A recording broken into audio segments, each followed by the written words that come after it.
7 అడుగులు నడిచిన వాడే 7 జన్మలు తోడుంటాడు. భర్తగా నిన్ను భరించువాడే బ్రతుకు దీపం వెలిగిస్తాడు.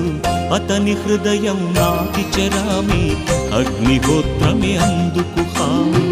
అతని హృదయం నాటి చెరామి అగ్నిహోత్రమే అందుకు హామీ. తెంచుకుంటే తెగిపోతుందా దేవుడు వేసిన బంధం?